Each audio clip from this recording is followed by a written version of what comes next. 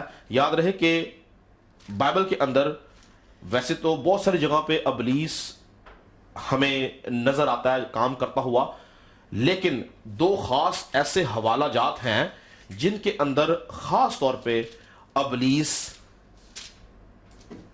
دکھایا گیا ہے، جس میں ابلیس کی نافرمانی دکھائی گئی ہے، اس کا گناہ دکھایا گیا اور اس کا گرایا جانا دکھایا گیا ہے.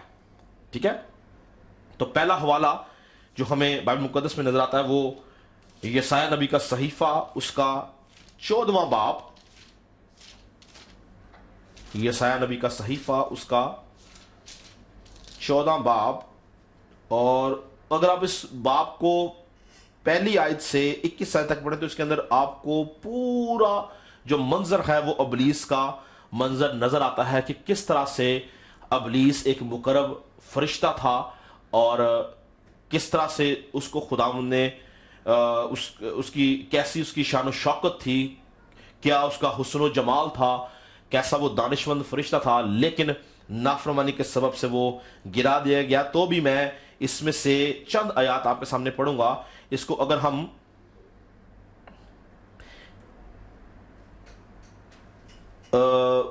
چودہ باب کی میں 12ویں آیت سے پڑھوں گا، آپ کے سامنے غور سنیے گا. آئے صبح کے روشن ستارے تو کیوں کر آسمان پر سے گر پڑا، آئے قوموں کو پست کرنے والے تو کیوں کر زمین پر پٹکا گیا. تو اپنے دل میں کہتا تھا میں آسمان پر چڑھ جاؤں گا، میں اپنے تخت کو خدا کے ستاروں سے بھی اونچا کروں گا، اور میں شمالی اطراف میں جماعت کے پہاڑ پر بیٹھوں گا، میں بادلوں سے بھی اوپر چڑھ جاؤں گا، میں خدا تعالیٰ کی مانند ہوں گا، لیکن تو پتال میں گڑے کی تہ میں اتارا جائے گا.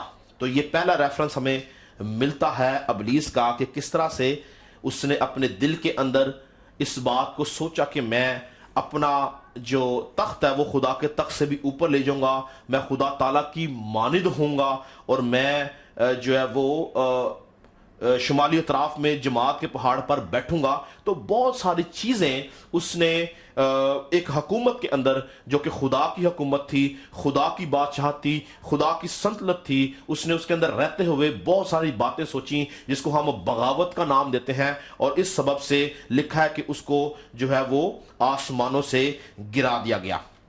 اور دوسرا حوالہ جو ہمیں لوسیفر جو کہ مقرب فرشتہ تھا، ابلیس جس کو ہم کہتے ہیں، شیطان کہتے ہیں ہم جس کو، اس کا دوسرا ریفرنس ہمیں ملتا ہے حزقیل کی کتاب، اس کا 28 باب.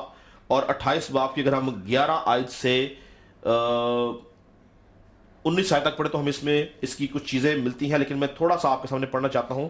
28 باب کی 11 آیت میں لکھا ہے، اور خدا کا کلام مجھ پر نازل ہوا کہ آئے آدم ذات سور کے بادشاہ پر یہ نوحہ کر اور اس سے کہہ خداوند خدا یوں فرماتا ہے، تو خاتم الکمال، دانش سے معمور اور حسن میں کامل ہے، تو عدن میں باغ خدا میں رہا کرتا تھا، ہر ایک قیمتی پتھر تیری پوشش کے لیے تھا، مثال یاقوت سرخ اور پکھراج اور الماس اور فیروزہ اور سنگ سلیمانی اور زبرجد اور نیلم اور زمرد اور گوہر شب چراغ، اور سونے سے تجھ میں خاتم سازی اور نگینہ بندی کی سنت تیری پیدائش ہی کے روز سے جاری رہی.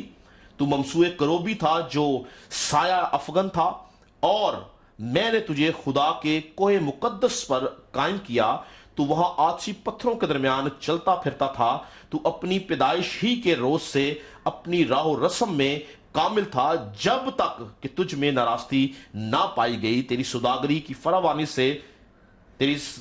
فراوانی کے سبب سے انہوں نے تجھ میں ظلم بھی بھر دیا، اور تو نے گناہ کیا، اس لیے میں نے تجھ کو خدا کے پہاڑ پر سے گندگی کی طرف پھینک دیا اور تجھ سایہ افغن کروبی کو آتشی پتھروں کے درمیان سے فنا کر دیا. تیرا دل تیرے حسن پر گمنڈ کرتا تھا, تو نے اپنے جمال کے سبب سے اپنی حکمت کھو دی.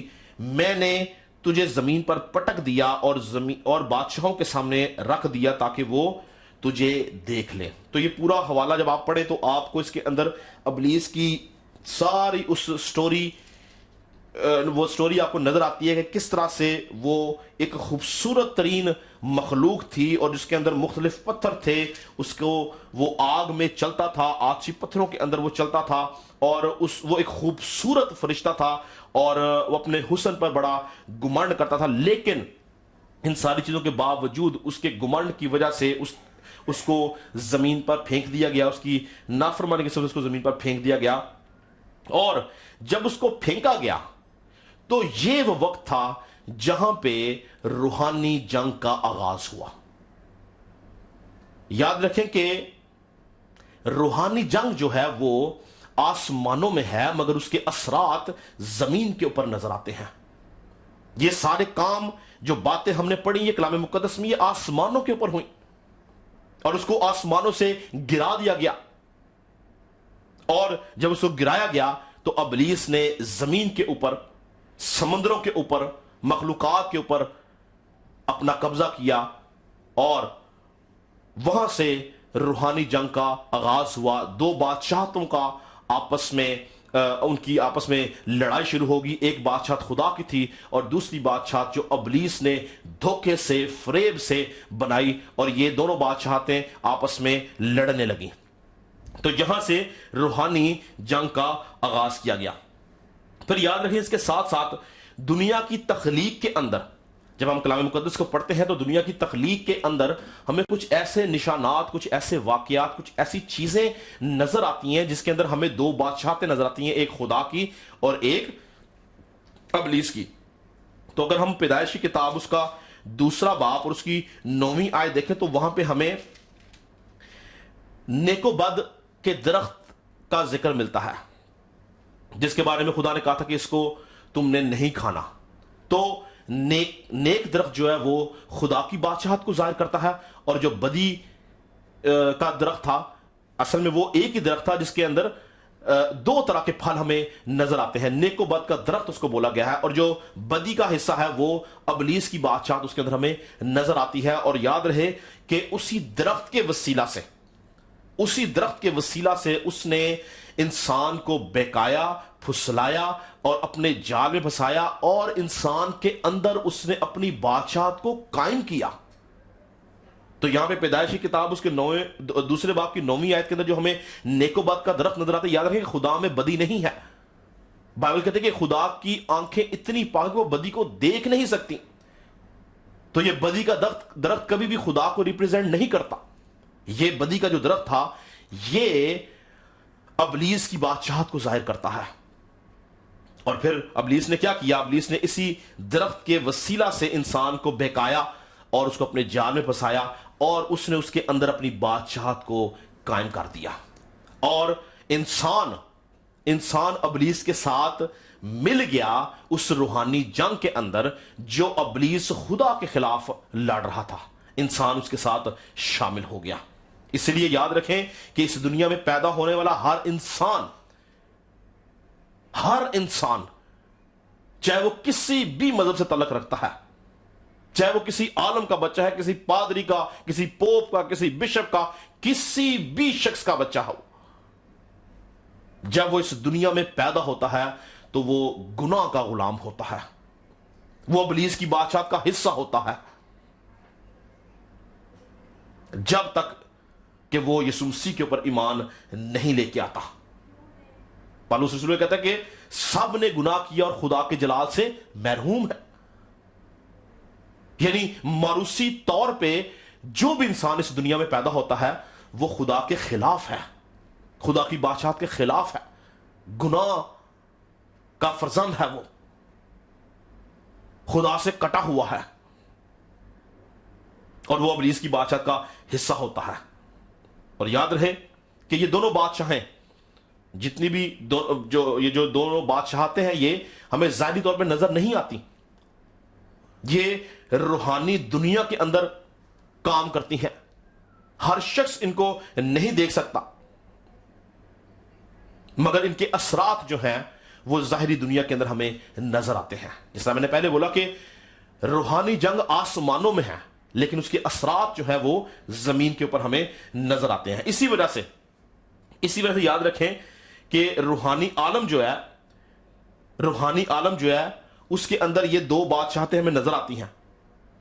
اور جو لوگ خدا کی بادشاہت کا حصہ ہیں ان کی لڑائی ابلیس کے ساتھ ہے، اور جو ابلیس کی بادشاہت کا حصہ ہے ان کی لڑائی خدا کے ساتھ ہے.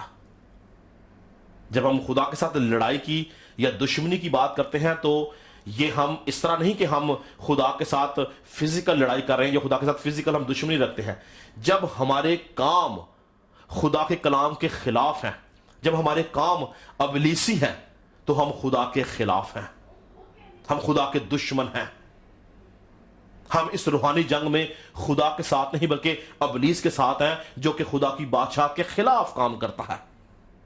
اس لیے کیا لکھا کہ جو روحانی ہے وہ روحانی باتوں کے خیال میں رہتے ہیں، جو جسمانی ہے وہ جسمانی باتوں کے خیال میں. اور ایک جگہ پہ لکھا ہے کہ روح جسم کے خلاف خواہش کرتا ہے اور جسم روح کے خلاف، اور یہ دونوں ایک دوسرے کے مخالف ہیں. یعنی یہ دونوں قوتیں ایک دوسرے کے خلاف ہیں، ایک دوسرے کے خلاف کام کرتی ہیں. تو آج ہم نے دیکھنا یہ ہے کہ روحانی جنگ ہے کیا ہے، اور روحانی جنگ میں کس طرح سے لڑ سکتے ہیں. ایک ایماندار شخص جو ہے وہ کس طرح سے روحانی جنگ لڑ سکتا ہے، اس کے لیے روحانی جنگ کیا معنی رکھتی ہے. تو یاد رکھیں کہ بہت سارے لوگ جو ہیں وہ یہ سمجھتے ہیں کہ روحانی جنگ لڑنے کے لیے آپ کو کوئی شاید چلا کاٹنا پڑے گا، یا آپ کو بہت زیادہ روحانی ہونا پڑے گا، آپ کو ہر وقت دعا میں رہنا پڑے گا، آپ کو بہت روزے رکھنے پڑیں گے. ہاں، اس میں کوئی شک نہیں، یہ تمام کی تمام باتیں روحانی جنگ کا حصہ ہیں. مگر تو بھی روحانی جنگ کے لڑنے کے اور بھی بہت سے طریقہ کار ہیں جو ہم سیکھیں گے آنے والے وقت میں. آنے والے ہفتوں میں ہم دیکھیں گے کہ ہم کن کن باتوں سے، کن کن کاموں سے ہم روحانی جنگ لڑتے ہیں.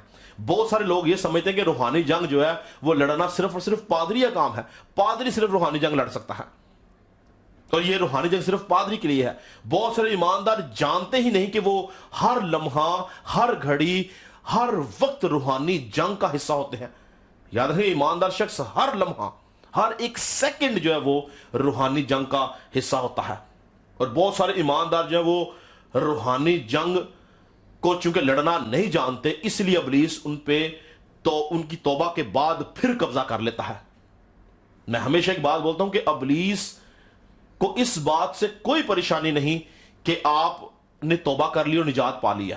یہ اس کے لیے ایک نارمل چیز ہے. دن میں، ہفتے میں، مہینے میں، سال میں ہزاروں، لاکھوں، کروڑوں لوگ توبہ کرتے ہیں، نجات میں داخل ہوتے ہیں. لیکن ابلیس اس شخص سے ڈرتا، کانپتا اور گھبراتا ہے جو اس توبہ کے اوپر، اس نجات کے اوپر قائم رہتا ہے اور خدا کا وفادار سپاہی بن کے ابلیس کے خلاف جنگ لڑتا ہے.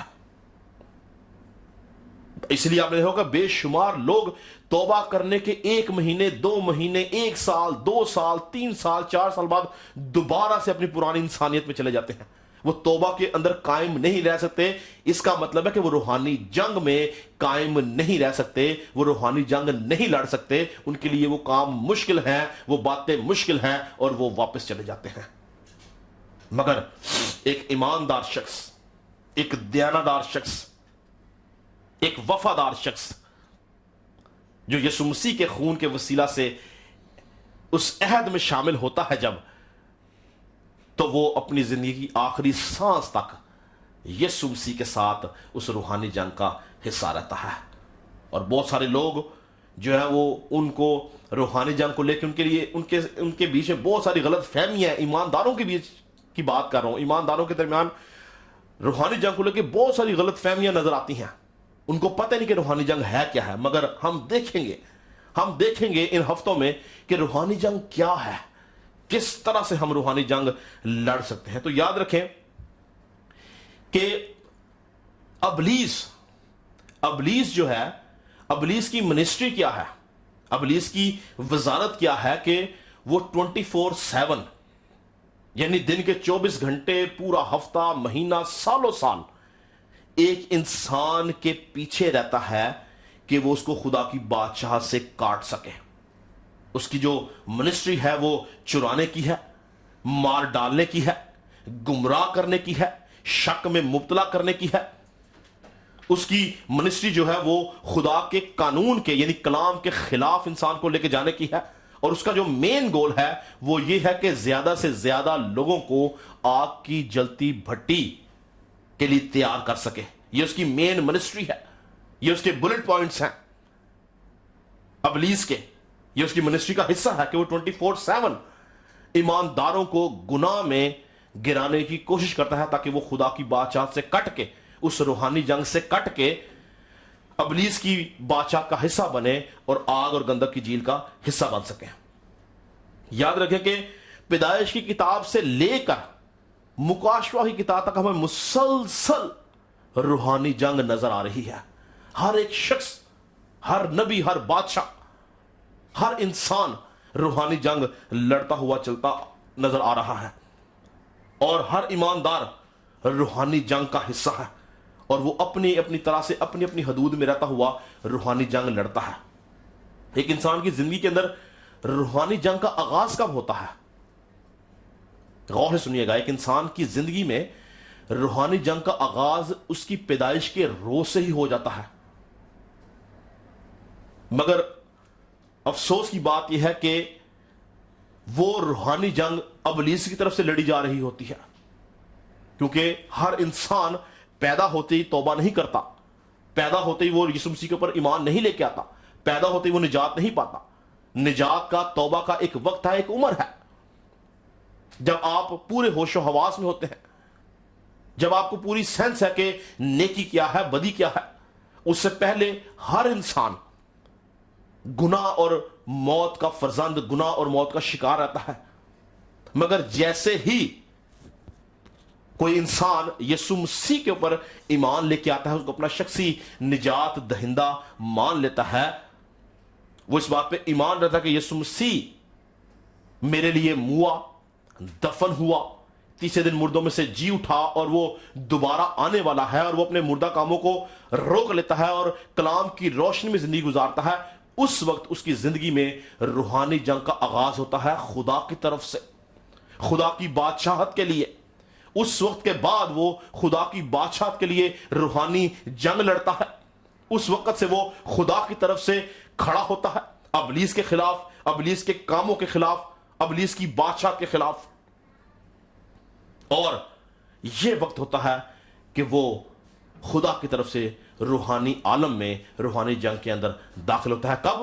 جب کوئی شخص، اس کا تعلق کسی بھی مذہب سے ہو، جب وہ یسوع مسیح کے اوپر ایمان لے کے آتا ہے، اس کو اپنا شخصی نجات دہندہ مان لیتا ہے، تو اس کی زندگی کے اندر روحانی جنگ کا آغاز ہوتا ہے. وہ خدا کا سپاہی بن جاتا ہے، وہ خدا کی فوج کا حصہ بن جاتا ہے، وہ اس جنگ کا حصہ بن جاتا ہے جو خدا کی طرف سے لڑی جا رہی ہے.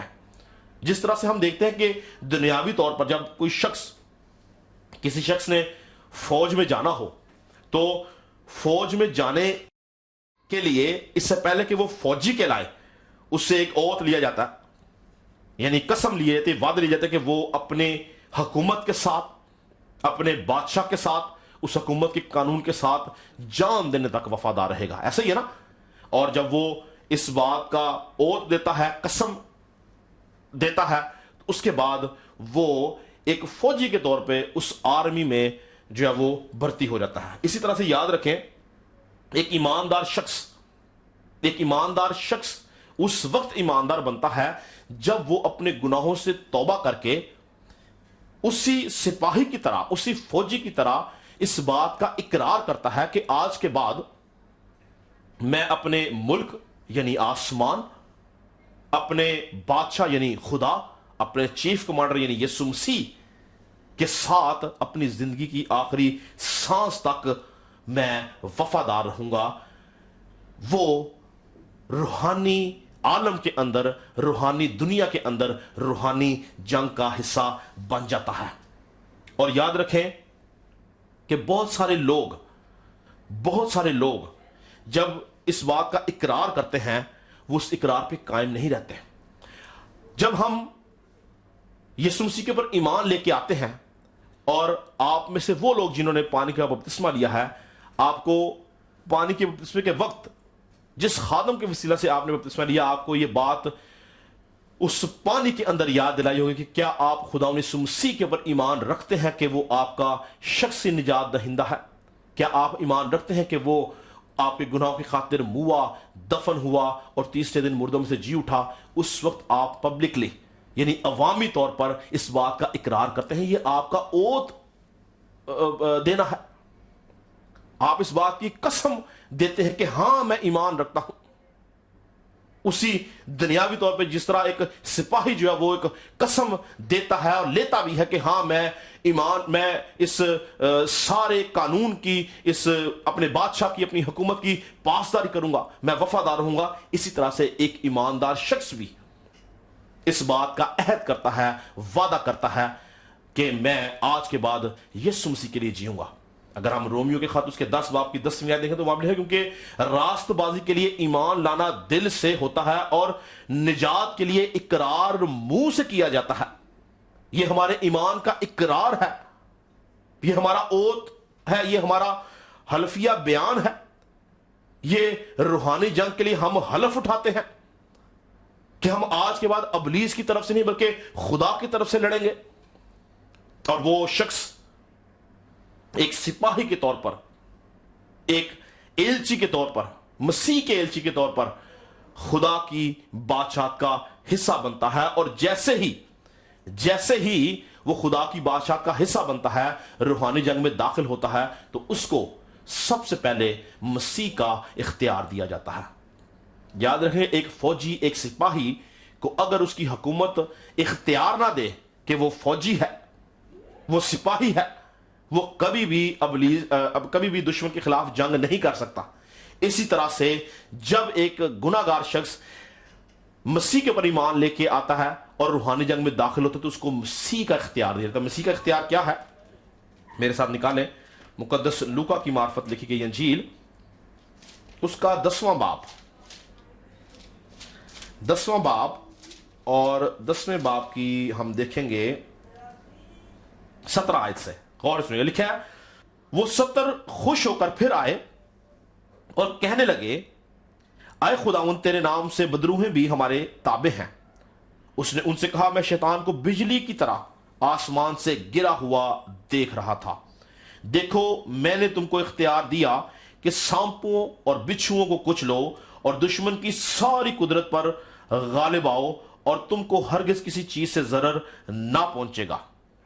تو یہ تھا یسوع مسیح کا اپنے شاگردوں کو اختیار دینا۔ اگر آپ لوکا کی انجیل اس کے 10ویں باب کی پہلی، بلکہ 10ویں نہیں، آپ اس کے 9ویں باب کی پہلی آیت اور متی کی انجیل 10ویں باب کی پہلی آیت آپ دیکھیں تو وہاں پہ بھی ہم دیکھتے ہیں کہ یسوع مسیح نے اپنے شاگردوں کو جو ہے وہ اختیار دیا۔ تو یاد رکھیں کہ جب تک یسوع مسیح کا اختیار ہمارے پاس نہیں ہے، ہم روحانی جنگ نہیں لڑ سکتے ہیں۔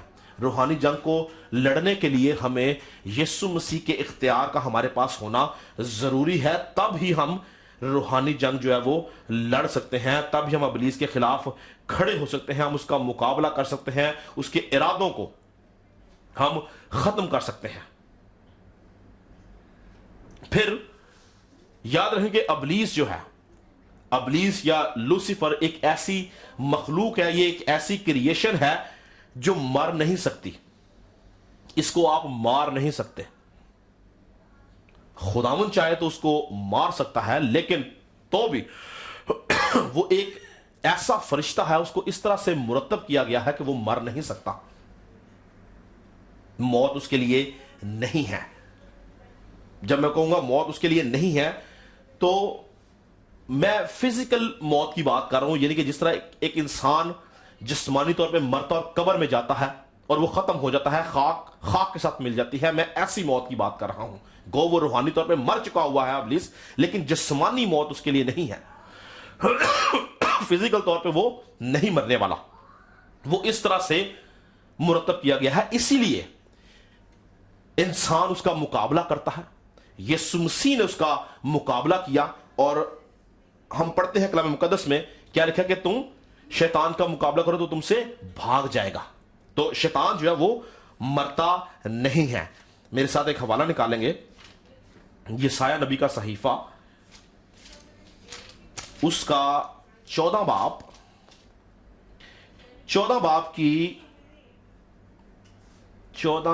کی 20 آیت میں پڑھوں گا، غور سنیے گا. لکھا ہے، یہ ابلیس کے بارے میں کہا جا رہا ہے. ابھی ہم نے 14 باب کی ہی 12 سے 14 آیت پڑھی تھی. ابھی میں اسی باب کی جو ہے وہ 20 آیت پڑھ رہا ہوں جو ابلیس کے بارے میں، یہ اسی کا تسلسل ہے. کیا لکھا ہوا ہے؟ تو ان کے ساتھ کبھی قبر میں دفن نہ کیا جائے گا، کیونکہ تو نے اپنی مملکت کو ویران کیا اور اپنی رعایت کو قتل کیا. بدکاروں کی نسل کا نام باقی نہ رہے گا. یہاں تک کہ اگر ہم دیکھیں کہ روز عدالت کے دن جب خدا ابدی عدالت کے لیے آئے گا، جب خدا اس دنیا کو، آسمان کو، زمین کو، ان کی عدالت کے لیے آئے گا، انسان کی عدالت کے لیے آئے گا اور ابلیس کی عدالت کی جائے گی، تو اس وقت بھی خدا جو ہے وہ ابلیس کو مارے گا نہیں. کیونکہ ابلیس، میں نے بتایا کہ ایک ایسا فرشتہ ہے، ایک ایسی کریشن ہے جو مر نہیں سکتی، لیکن اس کے لیے ابدی سزا اور ابدی عذاب کو قائم کیا گیا ہے. وہ مرے گا نہیں بلکہ ہمیشہ سزا میں رہے گا اور ابدی عذاب میں رہے گا. اگر آپ میرے ساتھ نکالیں مکاشفہ کی کتاب، اس کا 20 باب، مکاشفہ کی کتاب اس کا 20 باب اور اس کی 10ویں آیت ہم پڑھیں گے. غور سے سنیے گا. لکھا ہے، اور ان کا گمراہ کرنے والا ابلیس آگ اور گندک کی اس جھیل میں ڈالا جائے گا جہاں وہ حیوان اور جھوٹا نبی بھی ہوگا، اور وہ رات دن ابدالآباد عذاب میں رہیں گے. تو یہاں پہ کلام کے یہ 2 حصے ہمیں بتاتے ہیں کہ ابلیس جو ہے وہ مرے گا نہیں. جسمانی طور پر ابلیس نہیں مرے گا، بلکہ اس کے لیے ابدی عذاب کو، ابدی سزا کو قائم کر دیا گیا تاکہ وہ ہمیشہ کے لیے عذاب میں رہے اور ہمیشہ کے لیے وہ سزا کا حصہ بنا رہے. تو یاد رکھیں کہ جب ہم روحانی جنگ کر رہے ہیں یا ہم خدا کے سپہ سالار ہیں، تو ہمیں اس بات کو ذہن میں رکھنا کہ ابلیس کو ہلاک نہیں کیا جا سکتا. ہاں، ابلیس کی پلاننگ کو، اس کے منصوبوں کو، اس کے ارادوں کو، اس کے تیروں کو ہمیں سمجھ کے اس کے منصوبوں کو فیل کرنے کی ضرورت ہے. اس کے منصوبوں میں کامیاب نہیں ہونے دینا. اس کا مطلب ہے کہ آپ روحانی جنگ لڑ رہے ہیں. ابلیس جو منصوبہ آپ کی زندگی میں رکھتا ہے، ابلیس جو تیر آپ کی زندگی میں چلاتا ہے، چاہے وہ تیر آپ کی ازدواجی زندگی کے اندر ہے، چاہے وہ تیر آپ کی اولاد کے اندر ہے، چاہے وہ تیر آپ کے خاندان کے اندر ہے، چاہے وہ منصوبہ آپ کے روزگار کے خلاف ہے، چاہے وہ منصوبہ آپ کے جسم میں بیماری کے طور پہ ہے، چاہے وہ منصوبہ کسی بھی طور سے ہے، آپ جب اس منصوبے کو سمجھ جاتے ہیں اور ابلیس کو اس کے منصوبے میں فیل کرتے ہیں، اس کا مطلب ہے کہ آپ ٹھیک طریقے سے روحانی جنگ لڑ رہے ہیں. آپ خدا کی طرف سے روحانی جنگ لڑ رہے ہیں. کیونکہ یاد رکھیں، بائبل یہ کہتی ہے کہ یہ جنگ یہوہ کی ہے اور وہی ہمارے لیے لڑتا ہے، وہ ہمیں لیڈ کرتا ہے. ہم صرف اس کی سپورٹ کے اندر ہم اس کے ساتھ کھڑے ہوئے ہیں ابلیس کے خلاف. تو یاد رہے کہ ہم ابلیس کو کسی بھی طرح سے مار نہیں سکتے. وہ مرتا نہیں ہے، بلکہ ہمیں اس کے منصوبوں کو سمجھ کے اس کو فیل کرنا ہے. تب بھی ہم روحانی جنگ کو ٹھیک طرح سے لڑ رہے ہیں یا ہم اس کا حصہ ہیں. پر پالوس ہماری مرکزی آیات میں ہم نے کیا پڑھا؟ پالوس کیا کہتا ہے؟ پالوس کیا کہتا ہے؟ غرض خدا میں اور اس کی قدرت کے زور میں مضبوط بنو. غرض خدا میں اور اس کی قدرت کے زور میں مضبوط بنو. یہاں پہ قدرت جو ہے وہ یسوع مسیح کو بولا گیا ہے. اگر ہم اس کو یوں پڑھیں، غرض خداوند میں اور یسوع مسیح کے زور میں مضبوط بنو، تو بھی ٹھیک ہے. یعنی کلام مقدس کے اندر اس جگہ کے اوپر قدرت جو ہے وہ یسوع مسیح کو بولا گیا ہے. کہ ہمیں یسوع مسیح کے اندر مضبوط ہونا ہے, ہمیں یسوع مسیح کے اندر زور پکڑنا ہے, ہمیں یسوع مسیح کے ساتھ روحانی جنگ میں کھڑے رہنا ہے, ہمیں یسوع مسیح کے ساتھ خدا کی بادشاہ کا حصہ بننا ہے. کیونکہ یاد رہے کلام مقدس کے اندر یسوع مسیح کو خدا کی قدرت بولا گیا ہے. میرے سے اگر ایک حوالہ نکالیں, پہلا کرنتھیوں اس کا پہلا باب, پہلا کرنتھیوں اس کا پہلا باب اور اس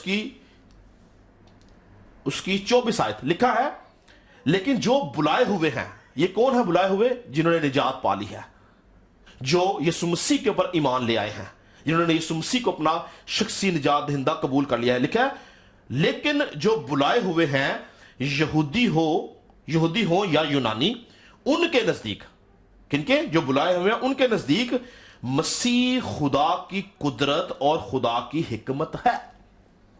تو پالوس رسول جب یہاں پہ کہتا ہے کہ غرض خداوند کی قدرت کے زور میں, اس کا مطلب ہے کہ غرض خداوند کی یعنی یسوع مسیح کی قدرت کے زور میں بڑھتے چلے جاؤ. ہمیں یسوع مسیح کے کردار میں بڑھتے چلے جانا ہے, ہمیں یسوع مسیح کی صفات میں بڑھتے چلے جانا ہے, ہمیں یسوع مسیح کے کلام کو سن کے بڑھتے چلے جانا ہے, تاکہ ہم اس کے وسیلہ سے مثبت طور پر, ٹھیک طرح سے, اچھے طریقے سے, بہتر طور سے روحانی جنگ کر سکیں. کیونکہ اگر ہم یسوع مسیح کے اندر مضبوط نہیں ہوتے, اگر ہم یسوع مسیح کے زور میں نہیں بڑھتے, یسوع مسیح کا نور ہم پہ نہیں چمکتا, اس کی قدرت, اس کا اختیار ہمارے پاس نہیں ہے, تو ہم کسی بھی طرح سے روحانی جنگ نہیں لڑ سکتے, بلکہ ابلیس ہمیں گرا دیتا ہے. اور اگر ہم اپنی مرکزی آیات کو ہی آگے دیکھیں تو کیا لکھا ہے؟ پالوس کہتا ہے غرض خداوند میں اور اسی قدرت کے زور میں مضبوط بنو, خدا کے سب ہتھیار باندھ لو, تاکہ تم ابلیس کے منصوبوں کے مقابلہ میں قائم رہ سکو. تو یہاں پر یاد رکھیں کہ روحانی جنگ کو لڑنے کے لیے ہمیں دنیا کے ہتھیاروں کی ضرورت نہیں ہے, کیونکہ یہ روحانی جنگ ہے. یہاں پہ ہمیں خدا کے ہتھیار باندھنے کی ضرورت ہے. ابھی ہم نے زبور 91 میں کیا گایا؟ تیرے ہتھیار ہون گے خداوند دی وفاداری, ڈراوے گا نہ دن راتی نہ تینو رات اندھیاری. تو یاد رکھیں کہ خداوند ہماری وفاداری کو, خداوند ہماری دیانتداری کو, خداوند ہماری راست بازی کو ابلیس کے خلاف ہتھیار کے طور پر استعمال کرتا ہے. خداوند ہماری وفاداری کو ابلیس کے خلاف استعمال کرتا ہے. تو ہمیں یہاں پہ دیکھنا ہے کہ وہ کون سے ہتھیار ہیں, وہ کون سی باتیں ہیں جن کو ہمیں اپنی زندگی میں ہتھیار کے طور پر لینا, رکھنا, پورا کرنا, استعمال کرنا ضروری ہے, جس کے وسیلہ سے ہم روحانی جنگ لڑ سکتے ہیں. تو یاد رکھیں کہ اگر ایک سپاہی ہے, وہ سپاہی ہے, وہ فوجی, مگر جب وہ جنگ کے لیے جائے اور اپنی بندوق گھر بھول جائے, تو کیا وہ دشمن کے مقابلے میں کھڑا رہ سکتا؟ کیا لکھا ہے کہ خدا کے سب ہتھیار باندھ لو تاکہ ابلیس کے منصوبہ کے مقابلہ میں قائم رہ سکو. کیا وہ شخص قائم رہ سکتا ہے اگر اس کے پاس بندوق نہیں ہے؟ کیا وہ اپنے دشمن کا محاذ میں مقابلہ کر سکتا ہے اگر اس کے پاس ہتھیار ہی نہیں ہے؟ تو نہیں. اس کا دشمن, اس کا مخالف اس کو پل بھر میں ہلاک کر دے گا, کیونکہ اس کے پاس کسی طرح کا کوئی ہتھیار نہیں ہے. اسی طرح سے اگر آپ روحانی جنگ لڑنا چاہتے ہیں, اگر آپ روحانی جنگ میں رہنا چاہتے ہیں, اگر آپ ابلیس کے خلاف کھڑے رہنا چاہتے ہیں اور چاہتے ہیں کہ آپ ابلیس کے مقابلہ میں قائم رہیں, اس کے منصوبوں کو فیل کرنے میں قائم رہیں, اس کے ارادوں کو ختم کرنے میں قائم رہیں, تو ہمیں خدا کے ہتھیار باندھنے کی ضرورت ہے. اور خدا کے ہتھیار ہے کیا؟ بائبل مقدس جو ہے ہمیں خدا کے 6 ہتھیاروں کے بارے میں بتاتی ہے. اور اسی حوالے کے اندر جو ہمارا مرکزی حوالہ ہے, اگر ہم اس کو افسیوں 6 باب کو اگر ہم 14ویں آیت سے پڑھیں تو لکھا ہے, پس سچائی سے اپنی کمر کس کر اور راست بازی کا بختر لگا کر اور پاؤں میں صلح کی خوشخبری کی تیاری کے جوتے پہن کر اور ان سب کے ساتھ ایمان کی سپ پر لگا کر قائم رہو، جس سے تم اس شریر کے سب جلتے ہوئے تیروں کو بجھا سکو، اور نجات کا خود اور روح کی تلوار جو خدا کا کلام ہے لے لو، اور ہر وقت اور ہر طرح سے روح میں دعا اور منت کرتے رہو، اور اس غرض سے جاگتے رہو کہ سب مقدسوں کے واسطے بلا ناغہ دعا کیا کرو۔ تو یاد رکھیں کہ یہاں پہ ہمیں 6 ہتھیار بتائے گئے ہیں۔ پہلا ہتھیار کیا ہے؟ سچائی۔ دوسرا ہتھیار کیا ہے؟ راست بازی۔ تیسرا ہتھیار کیا ہے؟ صلح۔ چوتھا ہتھیار کیا ہے؟ ایمان۔ اور پانچواں ہتھیار کیا ہے؟ نجات کا خود۔ اور چھٹا ہتھیار کیا ہے؟ روح کی تلوار یعنی خدا کا کلام۔ تو اگر یہ 6 ہتھیار آپ کے پاس نہیں ہیں تو آپ کسی بھی طرح سے یاد رکھیں کہ آپ روحانی جنگ نہیں لڑ سکتے۔ جیسا میں نے آپ کو سمجھایا ابھی کہ ایک سپاہی اگر دنیاوی طور پہ جاتا ہے اور اس کے پاس بندوق یا کوئی اسلحہ جو ہتھیار نہیں ہے تو وہ کبھی بھی اپنے دشمن کے مقابلہ میں کھڑا نہیں رہ سکے گا، اس کا دشمن اس کو پل بھر میں مار دے گا۔ اسی طرح سے اگر آپ چاہتے ہیں کہ آپ روحانی جنگ کا حصہ بنیں اور آپ روحانی جنگ اچھے طور سے لڑیں اور ابلیس کا مقابلہ کریں تو ہمیں ہماری زندگی میں ان 6 ہتھیاروں کا ہونا ضروری ہے، جس میں سچائی ہے، راست بازی ہے، صلح ہے، ایمان ہے، نجات کا خود ہے، روح کی تلوار یعنی خدا کا کلام ہے۔ یاد رہے کہ یہ 6 کے 6 ہتھیار جو ہیں، یہ 6 کے 6 ہتھیار جو ہیں یہ ایک دوسرے سے جڑے ہوئے ہیں، اور ان 6 کے 6 ہتھیاروں میں سے کوئی ایک ہتھیار بھی اگر آپ کے پاس نہیں ہے تو آپ روحانی جنگ نہیں لڑ سکتے۔ مثال کے طور پر ایک شخص جو ہے وہ بہت سچا ہے، وہ جھوٹ نہیں بولتا، راست باز ہے، وہ صلح پسند کرتا ہے، صلح صفائی رکھتا ہے، ایمان پہ بھی قائم ہے، نجات بھی اس نے پائی ہوئی ہے، مگر اس کے پاس روح کی تلوار نہیں، یعنی وہ کلام کو نہیں جانتا، تو وہ کبھی ابلیس کا، دشمن کا مقابلہ نہیں کر سکتا، کیونکہ یہ 6 کے 6 ہتھیار ایک پیکج کے طور پر آپ کی زندگی میں کام کرتے ہیں۔ ان میں سے کوئی ایک چیز اگر آپ نکال دیں، فار ایگزامپل ایک شخص کے پاس روح کی تلوار ہے، یعنی وہ کلام سے بھرا ہوا ہے، کلام کو جانتا ہے، کلام کے ایک ایک لفظ کو وہ جانتا ہے، ایماندار بھی ہے، وہ اس نے نجات بھی پا لی ہے، صلح بھی پسند کرتا ہے وہ، مگر اس کی زندگی میں سچائی نہیں، وہ جھوٹا ہے، تو کیا وہ ابلیس کا مقابلہ کر سکے گا؟ کبھی نہیں۔ اس لیے یاد رکھیں کہ یہ 6 کے 6 ہتھیار ایک دوسرے کے ساتھ بیک ٹو بیک جڑے ہوئے ہیں۔ ان میں سے کسی ایک ہتھیار کو آپ علیحدہ کر کے اگر آپ بولیں کہ آپ روحانی جنگ لڑ لیں گے، آپ نہیں لڑ سکتے۔ ان 6 کے 6 ہتھیاروں کا آپ کی زندگی کے اندر ہونا ضروری ہے، اور پھر ہی آپ روحانی طور پر جنگ لڑ سکتے ہیں۔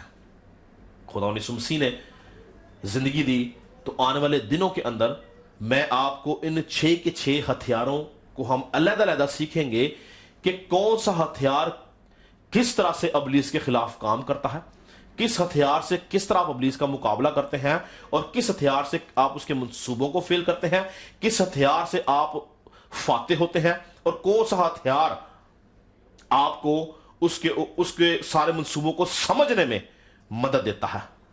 ہم آنے والے دنوں میں یہ بھی سیکھیں گے، اور اس کے ساتھ ایک اور خاص چیز جو ہم سیکھیں گے کہ ابلیس جو ہے، لوسیفر جو کہ شیطان ہے، جس کو ہم شیطان بولتے ہیں، ابلیس بولتے ہیں، جو کہ ایک مقرب فرشتہ تھا، اس کی جو بادشاہت ہے، اس کی جو حکومت ہے، اس کے لیول کیا ہیں، اس کے لیول کیا ہیں، کن کن سطحوں کے اوپر وہ حکومت کرتا ہے، کس طرح سے وہ حکومت کرتا ہے۔ اور میں آپ کو بتاتا چلوں کہ ابلیس جو ہے وہ اس دنیا میں 4 مختلف لیول کے اوپر، 4 مختلف سطحوں کے اوپر وہ حکومت کرتا ہے، جس طرح ہم نے پڑھا، یہاں پہ ہم اپنے مرکزی حوالے کو پڑھ رہے ہیں، میں دوبارہ پڑھوں گا، افسیوں 6 اس کی 10ویں آیت سے پڑھوں گا۔ لکھا ہے، غرض خداوند میں اور اس کی قدرت کے زور میں مضبوط بنو، اور خدا کے سب ہتھیار باندھ لو، تاکہ تم ابلیس کے منصوبہ کے مقابلہ میں قائم رہ سکو، کیونکہ ہمیں خون اور گوشت سے کشتی نہیں کرنا، بلکہ غور سنیے گا، بلکہ حکومت والوں، پہلا لیول، پہلا درجہ، پہلی سطح اختیار والوں، دوسرا لیول دنیا کی تاریخی کے حاکموں، تیسرا لیول شرارتی کی ان روحانی فوجوں سے جو آسمانی مقاموں میں ہے، چوتھا لیول۔ تو یہ 4 لیول ہیں ابلیس کی کنگڈم کے، ابلیس کی بادشاہت کے، جہاں سے وہ پوری دنیا کو، پورے سسٹم کو، پورے نظام کو کنٹرول کرتا ہے۔ ان 4 لیولز کو ہم سمجھیں گے کہ کس طرح سے ہم ان 4 لیولز کو سمجھ کے ابلیس کا مقابلہ کر سکتے ہیں، اور ہم ابلیس کے منصوبوں کے اوپر فتح پا سکتے ہیں، ہم کس طرح سے اس کے منصوبوں میں فیل کر سکتے ہیں۔ اور ان سب باتوں کے ساتھ ایک خاص بات جو ہم سیکھیں گے، جو پالوس رسول کولسیوں کے خط اس کے دوسرے باب کی 15ویں آیت میں کہتا ہے کہ اس نے، یعنی خدا یسوع مسیح نے ساری حکومت والوں کو، اختیار والوں کو اپنے اوپر سے اتار کر ان کا برملا تماشا بنایا، اور صلیب کے سبب سے ان کے اوپر صلیب کے سبب سے ان پر فتح یابی کا شادیانہ بجایا۔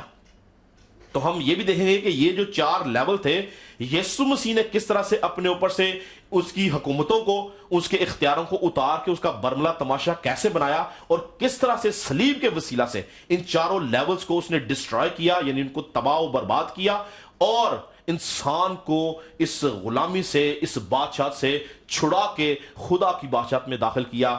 آنے والے ہفتوں میں ہم ان تمام چیزوں کے بارے میں سیکھیں گے، اور میں ایمان رکھتا ہوں کہ اگر آپ ان سارے میسیجز کو غور سے سنیں گے، سمجھیں گے اور اپنے دل میں جگہ دیں گے، تو آپ سمجھ جائیں گے کہ آپ نے روحانی جنگ کس طرح سے لڑنی ہے، اور کس طرح سے آپ کلام مقدس کی روشنی میں خدا کے سچے سپاہی بن سکتے ہیں، کس طرح سے کلام مقدس کی روشنی میں آپ اس کے اچھے ایلچی بن سکتے ہیں، کس طرح سے آپ اس کے وفادار سپاہی بن سکتے ہیں، اور کس طرح سے آپ خدا کی بادشاہت میں داخل ہو سکتے ہیں۔ خدا سب کو برکت دے۔ میں آپ کے لیے دعا کروں گا۔ ہاللیلویہ۔ خدا ہمارے آسمانی باپ، ہم تیرا شکر کرتے ہیں اس وقت کے لیے، ان خوبصورت گھڑیوں کے لیے، کلام کے ان بھیدوں اور ان مکاشفات کے لیے جو تو روح القدس کی وساست سے یسوع مسیح کی عقل کی بدولت ایمانداروں کے اوپر عیاں کرتا ہے، ایمانداروں کے اوپر ظاہر کرتا ہے، تاکہ وہ کلام کی روشنی میں سمجھ سکیں، سیکھ سکیں کہ انہوں نے کس طرح سے ابلیس کا مقابلہ کرنا ہے، انہوں نے کس طرح سے ابلیس کو شکست دینی ہے، انہوں نے کس طرح سے ابلیس کے منصوبوں کو فیل کرنا ہے، اور تیری بادشاہت کا جھنڈا لہرانا ہے، تیری بادشاہت کی وسعت کے لیے کام کرنا ہے، تیری بادشاہت میں بڑھتے چلے جانا ہے، اور ابلیس کی بادشاہت کو تباہ و برباد کرنا ہے۔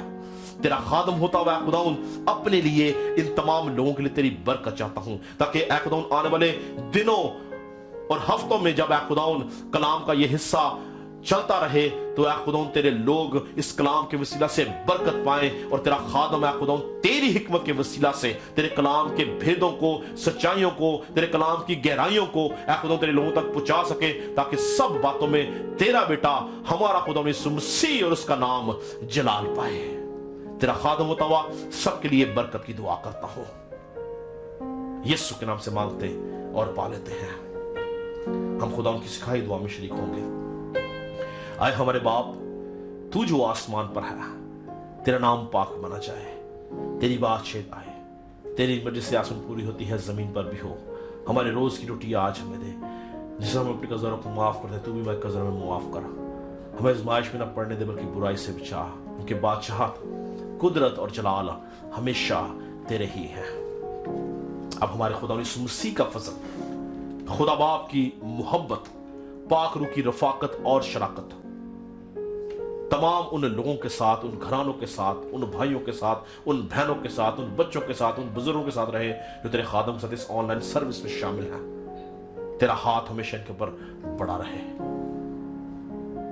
Praise Jesus۔ Thank you very much جی۔ خداوند آپ کو برکت دے، اور آپ ہمارے ساتھ اسی طرح سے جڑے رہیں۔ ہمارا official page universal gospel assemblies کے نام سے فیس بک کے اوپر ہے، آپ اس کو لائک کر سکتے ہیں۔ آپ میرا جو چینل ہے یونیورسل گاسپل اسمبلیز کا چینل بھی ہے، اور میرا پرسنل چینل بھی ہے ٹیموتھی جوزف، پاسٹر ٹیموتھی جوزف۔